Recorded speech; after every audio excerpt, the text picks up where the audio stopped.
Marie Bodiguian, bonjour. Bonjour Christelle. Vous êtes directrice de marketing, business, formation, conseil, spécialisée en neuromarketing. Vous accompagnez les entreprises dans leur stratégie commerciale. Selon une étude récente, le développement commercial des TPE ne décolle pas. Comment l'expliquez-vous ? Oui, en effet, Christelle, en fait, il y a une étude d'Accenture qui, dans la nouvelle économie, nous dit qu'on a seulement 21% des responsables commerciaux qui contrôlent leurs services clients. Donc, on voit bien qu'il y a un problème quelque part. Et en fait, selon moi, on a 3 catégories dans cette nouvelle économie d'entrepreneurs, de responsables commerciaux. Soit on a des entreprises qui fonctionnent bien, qui fonctionnent sur l'acquis et qui, du coup, ont tourné le dos complètement au web. Elles n'en ont pas besoin, c'est OK comme ça, mais elles arrivent quand même à un plafond de verre à un moment donné. Soit d'autres ont pris le train du web et des réseaux sociaux. Et donc, elles ont utilisé le web pour pouvoir travailler le profil de leurs clients avec la data et, du coup, évoluer. Mais en revanche, elles collent aux canaux du numérique leurs anciens messages, c'est-à-dire l'ancienne stratégie commerciale. Elles vont chercher le client et elles sont donc, du coup, hyper intrusives. C'est chronophage, excusez-moi, et ça coûte cher. Voilà.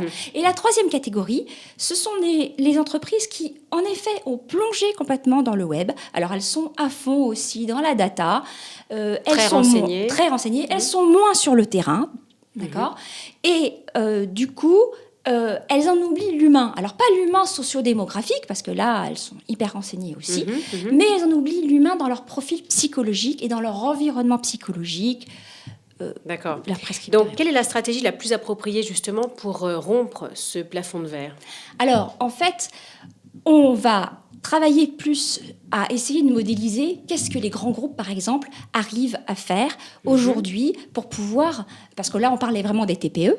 Donc, comment est-ce que les grands groupes arrivent justement à... On va prendre exemple sur eux. Voilà. Donc, du coup, l'idée, si vous voulez, c'est que les grands groupes, type Starbucks, Apple travaillent beaucoup sur tout ce qui est le rationnel. Donc ça, les TPE sont très fortes là-dessus. Les raisonnements, les caractéristiques, les bénéfices. Mais aussi sur l'émotionnel. C'est quelque chose dont on a peur, l'émotionnel, aujourd'hui, en France, beaucoup. Or, en fait, pour pouvoir... avoir une stratégie efficace. Une stratégie efficace et que le produit, le service soit adopté, il faut pouvoir mêler ces deux-là. C'est ça qui fonctionne. D'accord. Et du coup, on accompagne le client dans la décision de la connaissance du produit, mais après dans son affectif, son appropriation par rapport au service. D'accord. Mais alors, est-ce que c'est adapté au B2B, ça ? Est-ce que c'est éthique aussi ? C'est justement plus que jamais adapté au B2B et plus que jamais éthique. Pourquoi ? Parce que, en fait, dans le B2B, on a une certaine expertise et on a la possibilité de partager son expérience, ses contenus, pour pouvoir éduquer son client et pouvoir l'accompagner dans sa décision. On crée un lien. On crée un lien. Et du coup, en fait, selon justement un certain nombre de neuroscientifiques et de psychologues, on est dans la loi de la réciprocité, qui est tout à fait naturelle. Je vous donne quelque chose, à partir du moment où ça matche entre nous, vous avez envie je dirais, vous êtes reconnaissante. D'accord. Voilà, et on a envie d'échanger.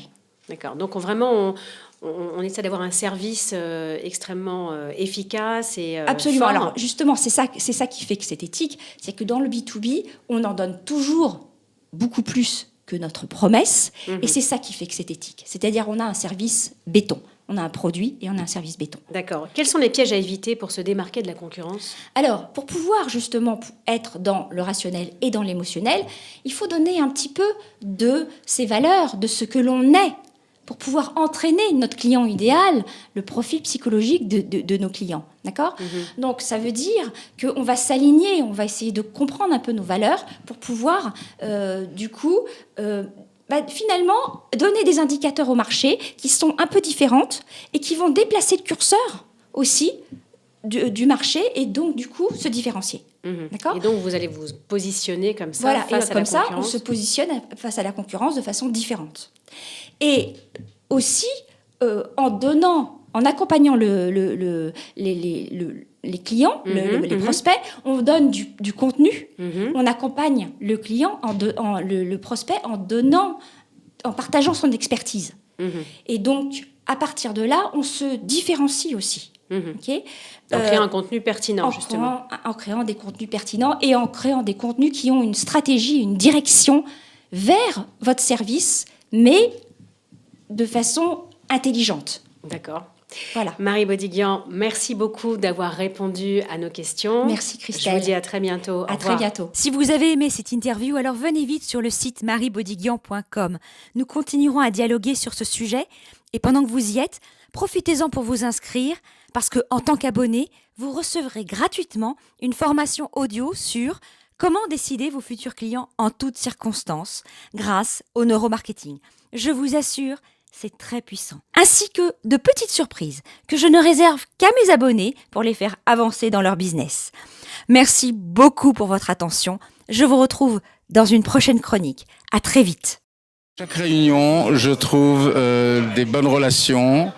Il en suffit d'une, il en suffit de deux chaque fois, qui m'apportent effectivement ou des marchandises ou des contacts et que je revois régulièrement.